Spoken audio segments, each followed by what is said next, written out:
What's going on, guys? My name's Dragonost, and in this video I'm going to be talking to you about how to know if she's the one that you want to propose to and marry.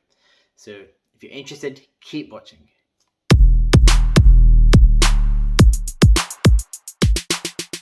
So before I start, make sure you check out my dating on demand diagnosis session. This session is for you if you're struggling on your dating, if you're struggling to find the ideal partner for you and all the dates seem to be failing, if you are scared of rejection, if you're scared of abandonment, if you're scared to be seen, you lack confidence, all of these things, this session is for you. I'll help you identify your blocks, help you and teach you what you need to do next to overcome them, and help you thrive in your relationships. So if you want that session, it's completely free. Book a session below and book in a date and time that works for you. And I'll see you on the other side. Tip number one is she respects you and is willing to communicate with you. Even when times are hard, even when things don't go as planned, even when you disagree on things, you're willing to communicate and come to a decision. She respects your decision, you respect her decision, and you find a middle ground. When you're able to do this, 100% she's the right partner for you, because all of a sudden she's able to communicate her needs, you're able to communicate your needs, and you're able to find a middle ground. And in a relationship, especially a married relationship, a marriage, you need to find that middle ground. So if she's able to do that, and again, this doesn't mean that 100% of all things have to be agreed on. There'll be some things that she wants and some things you want, and you'll be completely on different ends of the spectrum. But equally, you're able to find the middle ground of most things, and you're able to compromise on the things that actually don't mean as much to you, and she's able to compromise on the things that don't mean as much to her, and on the whole your life is good, you're happy, you're progressing, your main core values are respected and you're able to thrive in them, and her main values are respected and she's able to thrive in them. When you find that type of person, that's a key sign that she's the one that you want to propose to.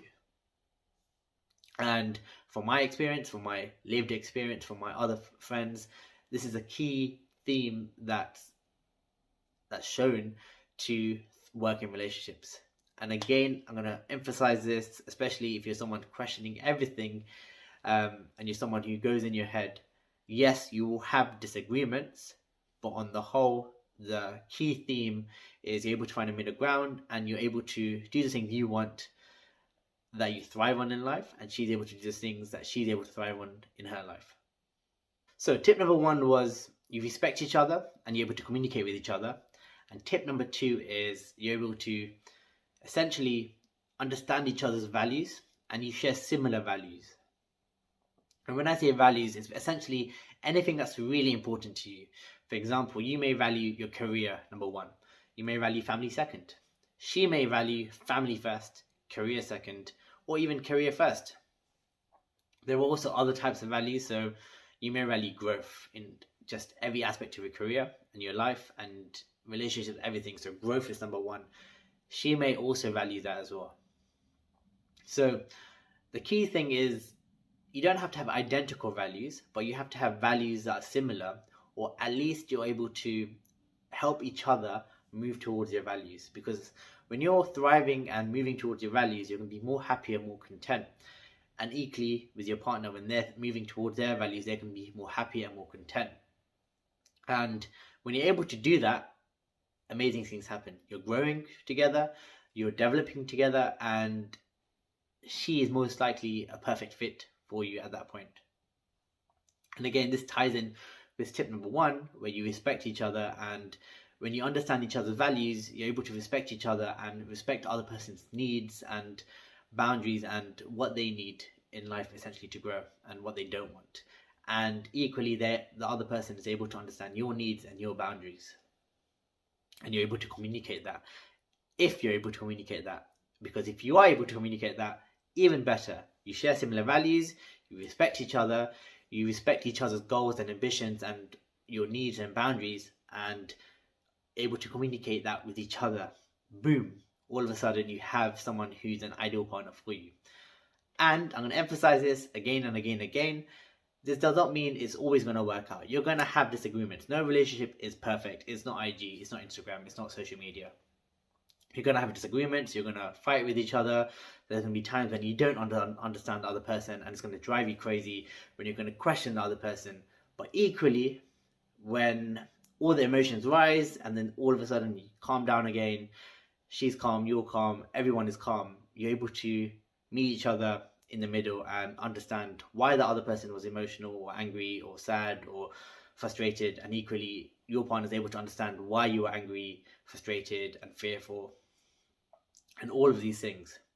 But again, this comes with communication, so you're able to communicate this with each other, and because you're able to communicate this with each other, she will respect you for it, you will respect her for it, and you'll be able to understand where the other person is coming from. So tip number 2 is sharing similar values, understanding each other's values, and I'm going to tie into tip number 1, which is respecting and communicating your needs, your boundaries, your values, everything. And tip number 3 is, it feels right, it feels intuitively right. Your gut instinct says yes, all of these things. And it's a weird one because you may have heard other people say, I just knew she was the one from the get-go. And a lot of these people are in tune with their intuition. A lot of these people have been on multiple dates and relationships. And for you, you may have not been on as many dates, or you may have had bad relationships in the past. And so you will question this decision so much. But essentially, in your gut instinct, does she feel like the right person for you?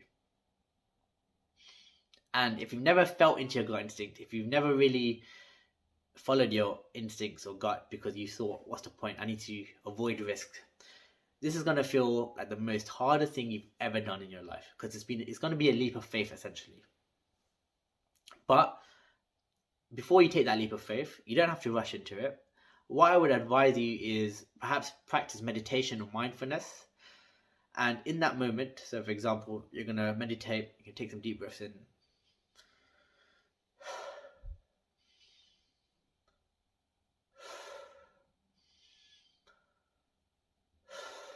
And in that moment, ask yourself, is she the one for you? Is she the one you want to get married to? And your gut instinct will either say yes or no. The first thing that comes up in your head. Don't overthink it. And like I said, it does take practice. So I would advise you, go back, rewind this tape and practice the deep breaths. Try it along right now. Pause this video and try it along. Rewind it back and try it again. Or practice for the next week, meditating, and throughout the day, whenever you feel calm, whenever you feel like you're more in your body, for example, after exercise, after movement, after you've laughed and had fun, practice being in the present moment, because that's when you can really practice being more grounded and ask yourself, is she the one for me? And if it's a no, that's obviously going to be sad. You're going to feel like, why is it me? Don't self-loathe, don't put it back on yourself, just journal about it, keep questioning, does this person respect you, does she share similar values, all these things, and go on about life. But equally practice being in the present moment, because the more you can practice it, the more you can find out if she is the right person for you, and if not, why not, and then you can move forward and find someone else even.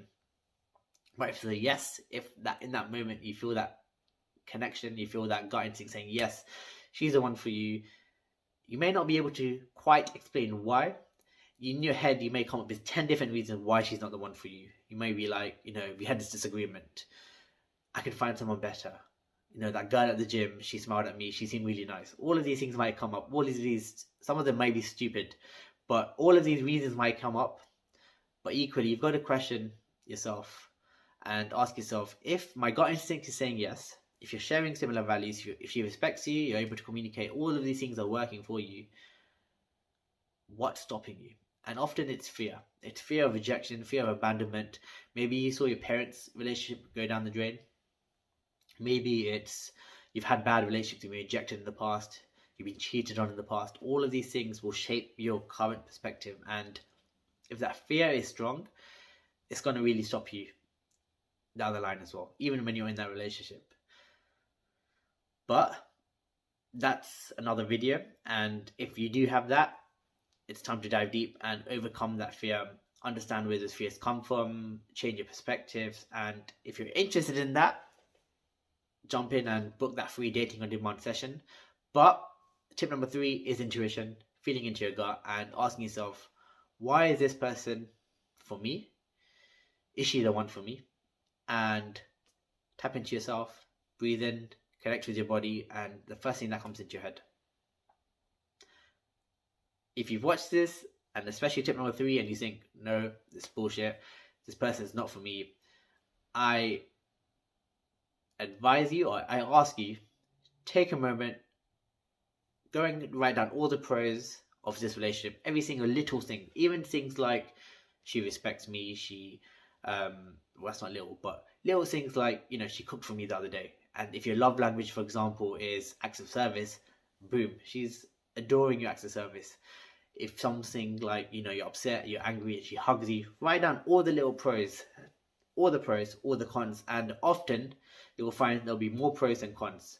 And the only reason you're fixated on why the relationship won't work is your fears, your deep rooted fears. So that's something for you to overcome, because otherwise you will find, let's say you say no to this person in front of you, even though she has 10 different pros, 100 different pros, and like one con.